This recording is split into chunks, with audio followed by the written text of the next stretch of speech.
ജോലിക്ക് പോയിട്ട് പുരയിലേക്ക് തിരിച്ചു വരുന്നതിന്റെ ഒരു സുഖം. പഠിച്ചോനെ വൈകിയാണെങ്കിലും എന്റെ പ്രാർത്ഥന കേട്ടല്ലോ. I am a government employee. ആലോചിക്കുമ്പോ തനിക്ക് എന്തോരമായിരുന്നു ഒരു പുളകം.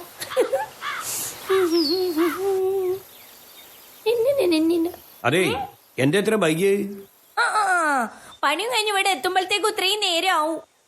അതേതാ കാറ്? അത് മാരുതി കാറ്. അത് നമുക്ക് മനസ്സിലായി. ആരെ കാറാന്നാ ചോദിച്ചേ? സേതുന്റെ. ഏത് സേതു? ഓഫീസിലെ സ്റ്റാഫ് അന്തേ. ഈ കാറിലെ വരവൊന്നും അത്ര ശരിയല്ല പാത്തു. പണിയും കഴിഞ്ഞ് തളർന്ന് ഇറങ്ങുമ്പോ ഈ കാറ് കിട്ടിയ നമുക്ക് എന്തൊരു ആശ്വാസം എന്നറിയോ? സേതൊരു പാവായതുകൊണ്ട് നമ്മളോട് പോരുന്നോന്ന് വെച്ച് നമ്മള് കേട്ട വാതി ചാടിക്കറി പോന്നി. അല്ല അതിനിപ്പോ എന്താ പ്രശ്നോ? പ്രശ്നമൊന്നുമില്ല. ശമ്പളം കിട്ടിയോ? ശമ്പളം കിട്ടിയോ കുമ്മച്ചി? ഓന് വെറുതെ അറിയണ്ട, നാളെ കിട്ടുള്ളൂ. എന്തേ? അല്ല എന്റെ ബ്ലൂടൂത്തിന്റെ കാര്യം മറക്കല്ലേ. ചെറുക്കി നല്ലോണം ചെറുക്കി എന്റെ പല്ല് കാണട്ടെ. ഇല്ലേ അനക്ക് നമ്മളൊരു ടൂത്ത് പേസ്റ്റും ബ്രഷും വാങ്ങി തരുന്നുണ്ട്. നല്ലോണം പല്ല് തേച്ച് വെളുപ്പിക്ക എന്റെ ടൂത്ത്. ആയിക്കോട്ടെ. 100,000 ആവശ്യം നമുക്ക് വിടില്ല. അന്നപ്പോ ഓന്റെ ഒരു ടൂത്ത്. എംഐറ്റിക്ക് ലെസം പണിണ്ടേ. എംഐറ്റിക്ക് എന്താ പറ്റിയേ? അതിന്റെ ഇഞ്ചിൻ ശരിയില്ല. അതിന് ഇഞ്ചിൻ നോക്കണ്ടോ? വേണ്ട പത്തു, ഒരു ജോലി കിട്ടിയും ചാച്ചിട്ടേ എന്തും അങ്ങനെ വിളിച്ചു പോവാന്ന് വിചാരിക്കണ്ട. പിന്നെ ഇത്രയും കാലങ്ങൾ കഞ്ഞി കുടിച്ചതേ ആ എംഐറ്റി ഉള്ളോണ്ടാ. അതിനെ പറഞ്ഞ പടച്ചോ പൊറുക്കൂലും മിച്ചേ. ഓ എന്റെ ഒരു എംഐറ്റി സ്നേഹം. നോക്കി നമ്മൾ ആദ്യത്തെ ശമ്പളം. അതിന് നമുക്ക് ചില കണക്കൂട്ടലുകളൊക്കെ ഉണ്ട്. ആദ്യത്തെ ശമ്പളം ശരിക്കും ഭർത്താവിന്റെ കയ്യിലാണ് കൊണ്ടു തരണ്ട്. അങ്ങനത്തെ നിയമമൊന്നും ഇന്ത്യൻ ഭരണഘടനയിലില്ല. ഭരണഘടനയെ കുറിച്ചൊക്കെ സംസാരിക്കാനുള്ള ലെവലിലായി ഇപ്പൊ ചുമിച്ചി. മൂസക്കായി നിങ്ങളെ കയ്യിൽ കിഞ്ച ശമ്പളായിട്ട് കൊണ്ട് തന്നാണ്ടല്ലോ, അത് മാലപ്പടുക്കം പോലെ പൊട്ടിച്ച് നായ്ക്കൂല നെരിക്കൂല ഉണ്ടാക്കിക്കാളും.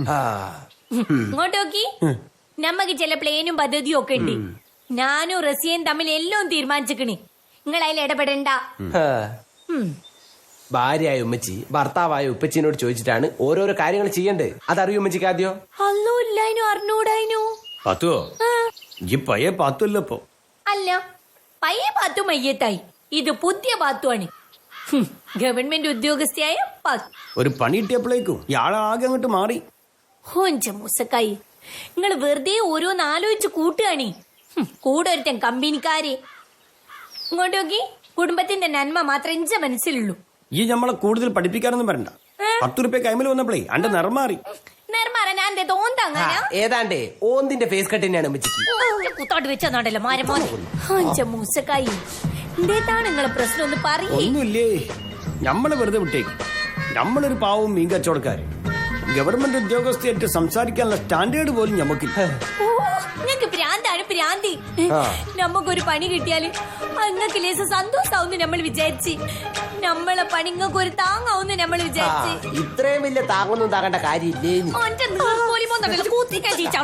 എന്തിനും ഓരോട് ഇങ്ങനെ ചാടി കളിക്കണേ? അങ്ങനെ ചോദിക്കുമ്പോ അങ്ങോട്ട് പഠിച്ചോനി ഒരു പണി കിട്ടിയപ്പോ നിങ്ങളെ പ്രശ്നങ്ങളൊക്കെ തീർന്നു നമ്മൾ വിചാരിച്ച്. ഇത് ഓരോരോ പ്രശ്നങ്ങൾ ഇങ്ങനെ ഉണ്ടായിക്കൊണ്ടിരിക്കുകയാണല്ലോ. അഹങ്കാരാണ് എല്ലാത്തിനും കാരണം. ആണെങ്കിൽ നിങ്ങൾ അത് സഹിച്ചോടും. അല്ലെങ്കിൽ കെട്ടിയോൾമാര് 10 റുപ്യ ഉണ്ടാക്കണത് നിങ്ങളെ പോലുള്ള ആണുങ്ങൾക്ക് പറ്റൂലല്ലോ. ഞാൻ എനിക്ക് സൗകര്യമല്ലേ ചെയ്യൂ. ഞാൻ ജോലിയില്ല, സ്വന്തം കാലിൽ നിൽക്കാൻ കേൾപ്പുള്ള ഒരു സ്ത്രീയാണ്. അല്ല, ഇത്രയും കാലം തന്നെ കാല് വാടക അങ്ങോട്ടോക്കി പയ്യമാരി നിങ്ങൾ ആട്ടും തുപ്പം കേട്ട് നമ്മൾ ഇവിടെ നിൽക്കൂല. അണ്ടർസ്റ്റാൻഡ്? ഇത് കൈവിട്ടു പോയി. ഉറപ്പാ. നമ്മളെ ടെൻഷൻ അതൊന്നല്ലോ മോനെ. ആരാണ് സേതു? ഓനാ നമ്മളെ യഥാർത്ഥ വില്ലേ. ഓനൊരു വില്ലനല്ല മൂസ, ഒരു 1.5 വില്ലനാ. ഒരു സംശയവും വേണ്ട. പഠിച്ചോനെ നമ്മളെന്താ കാട്ടേനി? ഓന്റെ മയ്യത്ത് നമ്മളെടുക്കും, അതുറപ്പാ. ഈ ആദ്യം കാര്യം വിശദമായിട്ട് അന്വേഷിക്കും. എടുത്തിയാടി കുഴപ്പമൊന്നും ഉണ്ടാക്കണ്ട. പിന്നെ ഒന്ന് ശ്രദ്ധിക്കണം, മാനം മര്യാദയ്ക്ക് ജീവിക്കുന്ന പെണ്ണുങ്ങളെ ഓരോന്ന് പറഞ്ഞു വീഴ്ത്തുന്ന സംഘം നമ്മളെ ഭാഗത്തുണ്ട്. നമ്മളെ പാത്തുവിനെ ആ സേതു കറക്കി വീട്ടിക്കണം, അത് നമ്മക്കറിയാം. ഈ വിഷമിക്കല്ലേ, ഒന്നും സംഭവിക്കൂല. പിന്നെ നമ്മളെ തുണിക്കടയിൽ ജോലിക്ക് പോയിരുന്ന പീതാംബരന്റെ ഭാര്യല്ലേ, അവളൊരു സെയിൽസ്മാന്റെ കൂടെ ഒളിച്ചോടി പോയെന്നല്ലേ സത്യാണ്. അതുപോലെ നമ്മളെ വില്ലേജ് ഓഫീസിൽ ജോലിയുള്ള അൻവറിന്റെ ഭാര്യയില്ലേ അവിടുത്തെ പിയൂന്റെ പേര് ഒളിച്ചോടുന്നുള്ളത് സത്യമാണ്. പിന്നെ നമ്മൾ അവറാച്ചന്റെ ഭാര്യ നിർത്തുന്നുണ്ടോ? മതി. മനുഷ്യൻ ചങ്ക് പറഞ്ഞു നിൽക്കുമ്പോ അവന്റെ ഒരു കഥ പറച്ചില്. ഞാൻ പിന്നെ താനൊന്ന് ശ്രദ്ധിക്കാൻ വേണ്ടി പറഞ്ഞതാ. ഒന്നാമത്തെ കാര്യം, തന്റെ ഭാര്യ ഇപ്പൊ ഒരു ഗവൺമെന്റ് ഉദ്യോഗസ്ഥ. അതെ, അതാണ് പ്രശ്നം. അതിനെക്കാട്ടും വലിയ പ്രശ്നം നീ ഒരു മീൻ കച്ചവടക്കാരനാന്നുള്ളതാ. ഗവൺമെന്റ് ഉദ്യോഗസ്ഥയായ ഭാര്യ, മീൻ കച്ചവടക്കാരനായ ഭർത്താവ്. ആലോചിക്കുമ്പോ തന്നെ ഒരു ചേർച്ച കുറവില്ലേ മൂസ? ഏയ് ഉണ്ടോ? പിന്നെ അല്ലാതെ പാത്തുമ്മയ്ക്ക് ഓഫീസിൽ ആരോടെങ്കിലും പറയാൻ പറ്റുമോ എന്റെ കെട്ടിയോ മീൻകാരനാണെന്ന്? അതിനെന്താ, നമ്മള് മീനല്ലേ കച്ചവടം ചെയ്യണേ, അല്ല കഞ്ചാവൊന്നല്ലല്ലോ. കഞ്ചാവാണെ കുഴപ്പമില്ലായിരുന്നു. അപ്പൊ പാത്തുവിന് പറയാല കെട്ടിയോന് സ്മഗ്ലിംഗ് പരിപാടിന്ന്. അതിലൊരു ഗമയുണ്ടായിരുന്നു.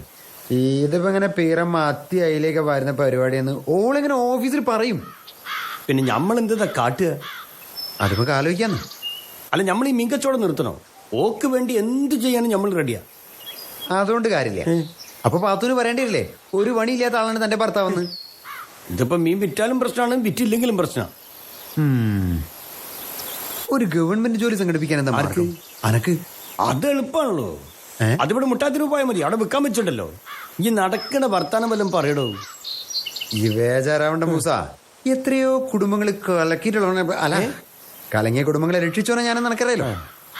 അപ്പൊ എല്ലാ കാര്യങ്ങളും നമുക്ക് ശരിയായി കാണാം. ആ ഒരു കാര്യം ചെയ്യും, ഈ മീൻ കച്ചവടം കഴിഞ്ഞിട്ട് അങ്ങോട്ട് പോ. എങ്ങോട്ട്? ക്ലബിലേക്ക് പോ. അവിടുന്ന് അവിടുന്ന് ഞാൻ ഒക്കെ ശരിയായി തരാം. അപ്പൊ ശരിയായി തരാം. ഓക്കെ.